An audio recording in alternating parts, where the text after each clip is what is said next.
What's going on, everyone? I'm Joseph Lombard, aka N2SC4R, and welcome to another episode of the N2SC4R's NASCAR Sprint Cup Race Review. Today I will be discussing the 2016 Go Bowling 400 from Kansas Speedway. First off, I want to say congratulations to Kyle Busch and the whole AT team on finally, and I say finally, getting their first win at Kansas Speedway.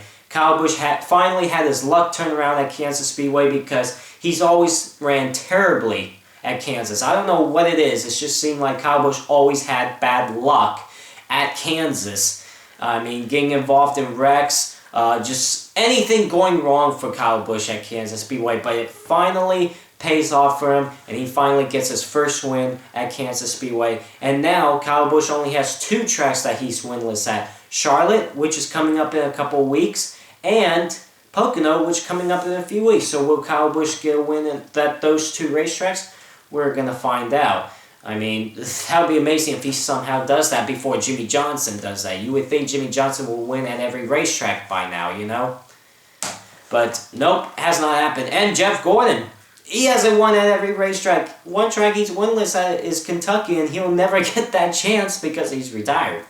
Anyway, so Kyle Busch is winless now at two racetracks, and like I said, congratulations to Kyle Busch and the whole 18 team on also getting their third win of the season. They seem like they're on a roll lately with getting wins and top fives, especially second place finishes. I mean, he got the win at Martinsville, got the win at Texas, and then had some bad luck at Bristol where he fell out of the race, but then got a second place finish at Richmond and Talladega, and now he got the win at Kansas. So, except for Bristol, he's been on a roll lately. So, let's get on to the Kansas race, shall we? I would say this Kansas race, it was alright. I mean, it wasn't the best race of the year, and I don't think it was the worst race of the year, to be honest with you. I mean, like I said, it was okay. I mean, the reason why I think it's okay is because it seemed like after a restart, the field just spread it out right away. And whoever was the leader at the restart seems to pull away to a 3.5 second lead so quick and stuff. And, I mean, the leader, whoever was the leader was just gone, And, the field spread it out quickly, too, after restarts. I mean, it wasn't like all bunched up for a little bit and then it spread out. It spread it out quick. And it wasn't really a lot of passing. I mean, like I said, it was an okay race. It wasn't bad, but it wasn't good either, in my opinion, And there was a lot of debris, cautious. Not a lot of drivers were slipping, sliding and stuff, and going into a wall and stuff, or wrecking and stuff until towards the end of the race, I should say. It was just a lot of debris, cautions, and like I said, whoever got out front was just gone. I mean, they were just gone. And like I said, the field spread it out a lot, and there wasn't really a lot of passing, I should say. I mean, there were some passes, don't get me wrong, but there wasn't a lot that we expected at a mile-and-a-half track. Like we've seen at a lot of mile-and-a-half tracks earlier this season, like Atlanta, Texas, tracks like that. We expected, a lot of passing and stuff. But like I said, the race wasn't bad, it just wasn't spectacular. And definitely wasn't the best race of the season. Now, Truex Jr., another race where he has the fastest car in the race. I mean, he started on the pole, first time he got a pole since 2012, and he starts on the pole at Kansas, and right from the get-go, from the drop of the green flag, he's gone. I mean, he has a fast race car. The fastest car, I will say. And it seems like a couple other races he's had the fastest car, like Texas, for example. Truex had the fastest car that could win the race and stuff. All of a sudden, last pit stop, crew decided to take 2 tires while the others take 4, and all of a sudden Truex Jr. gets passed towards the end. Well, Truex Jr. had the fastest car in this race, and I mean, Kyle Busch, Matt Kenseth, Kevin Harvick, they also had fast race cars too. And they had a shot to win this race as well. But it was Truex Jr. once again having the fastest car in the race and having the car that could win a race. Truex Jr. has had the strongest car in a few races. And he could have possibly won a couple races already based on how he's been running and stuff. But then it's until the very last pit stop. Once again, the very last pit stop, his crew screws it up. I mean, they've had solid pit stops, great pit stops, all race long, until the very last pit stop. And I even noticed it during Truex's final pit stop. I saw the front tire changer changing the right front tire, and I saw him tying up 4 lug nuts. NASCAR has it where now you have to have 5 tightened lug nuts at the end of the race to be inspected. Or from now on, have 5 lug nuts tightened on those tires altogether. And what I've noticed during Truex's pit stop, I saw 1, 2, 3, 4. And then all of a sudden I saw the front tire changer go around to the left side. So I'm like, I think he only tied up 4 lug nuts there. And Truex leaves pit road, and then all of a sudden I hear he's coming back on the pit road. I'm like, watch, it's probably because they only had 4 lug nuts tight on the right front. And then all of a sudden they said it, and I'm like, yup. I mean, I even knew it. I saw it happen. I saw it live when it happened. Not on replay. I saw it live when it happened. I saw 4 lug nuts get tightened. And it's like, oh my God. Like, are you serious right now? I mean, it just seems like Truex's crew, like I said, they have solid and great pit stops all race long until the very final pit stop. And it's honestly starting to frustrate me as well. It's starting to piss me off because I want to see Truex win a damn race this season. It's so, I mean, he almost won the 500. He could have won Texas. He could have won, what was it? What was the other race? I forgot what other race it was, but there's been a couple of times where Truex could have won a race this season, but it's the very last pit stop that screws him up, and it's because of his pit crew. It's not because of Truex. Truex does nothing wrong. It's always his pit crew. And it's like, why? Like, why are you doing this to Truex? I mean, I feel for Truex. I really do. But Truex, every time, you know, after the race in his interview, he stays calm about it. He takes it, accepts it, and move on to the next race and stuff. You know, that's what I like about Truex. But it's like, he could have won Kansas, and he ends up with a 14th place finish because of a loose wheel.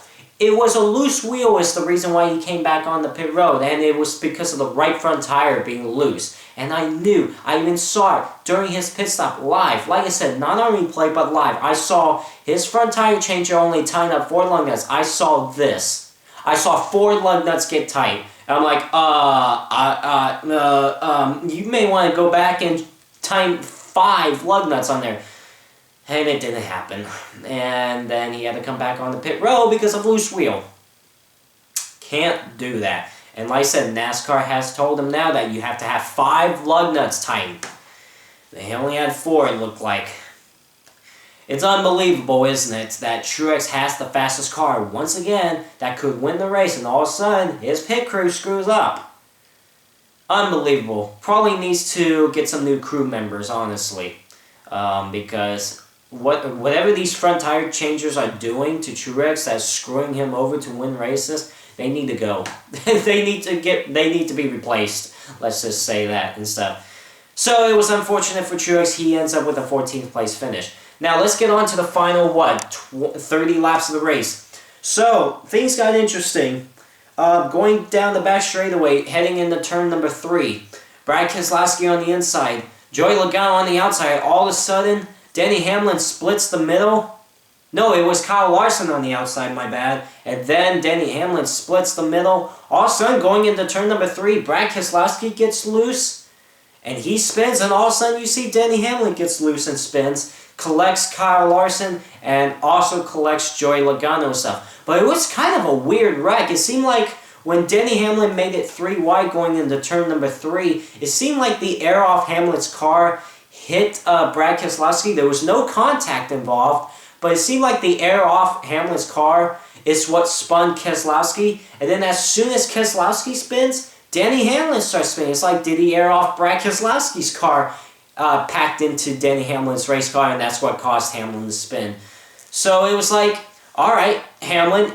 I mean, it's like, all right, it's like Brad Keselowski saying, if you're gonna spin, if your air is gonna spin me, my air is gonna spin you back. And that's what it seemed like it was. I mean, there was no contact involved. It was just Brad Keselowski getting loose and starts spinning. All of a sudden, you see Denny Hamlin gets loose and starts spinning right above him. And unfortunately, Kyle Larson. And, you know, it seemed like Kyle Larson, he finally has a chance to have a great race and a great finish. All of a sudden, he gets collected in something. He got involved, and also Joey Logano, nowhere to go for him. Hamlin spins up the racetrack right in front of Logano, and Logano has nowhere to go, and he gets involved in it. So I would say that wreck was all Hamlin's fault. It was all Hamlin. I mean, Hamlin did say he was going for it. I give him that. He made it 3 wide to go for it. I mean, that's what you really do at the end of the races, is that you try to go for every spot that you can to get as many points as you can, and that's exactly what Denny Hamlin did. Unfortunately, it did not pay off. You know, it actually turned out worse. I mean, Brad Keselowski spun, no contact involved, and all of a sudden Denny Hamlin spins, no contact involved. It's just probably the air off both the race cars. That's what caused them to spin and stuff. So that was a 4-car pileup between Brad Keselowski, Denny Hamlin, Joey Logano, and Kyle Larson. Now, we get on to the final laps. Like I said earlier, Kyle Busch has also one of the fastest cars too, along with Matt Kenseth and Kevin Harvick. Now, since Truex Jr. is out of the picture, here comes Kyle Busch to close the deal at Kansas Speedway. And he's looking for his first win at Kansas. He's always had some bad luck at that racetrack. And it seems like it's finally paying off for him, that he's finally having some great luck at Kansas Speedway. So, white flag is out. He's leading the race, going around down the back straightaway into turn number 3 and 4. And then Kyle Busch coming off turn number 4 to the start-finish line. And he finally gets his first win at Kansas Speedway, and his 3rd win of the season. So that was good for Kyle Busch. I mean, like I said, Kyle Busch has been on a roll lately, getting wins and top 2 finishes, I would say. You know, it just seems like Kyle Busch is again the favorite to win the championship this season, as he's running right now. I mean, based on how he's performing right now, Kyle Busch has another shot at winning a championship this year in 2016. But still plenty of races left before the chase starts, and still plenty of races left until we crown the champion in November. So it's too early to say that Kyle Busch is going to win a championship, but based on how he's been performing lately, looks like he could have another shot at it. So anyway, Kyle Busch gets his 3rd win of the season. Congratulations to him on finally getting a win at Kansas. So now the next race is at Dover International Speedway in Dover, Delaware, for the Autism Speaks 400, or FedEx 400, benefiting Autism Speaks, I should say, at the Monster Mile.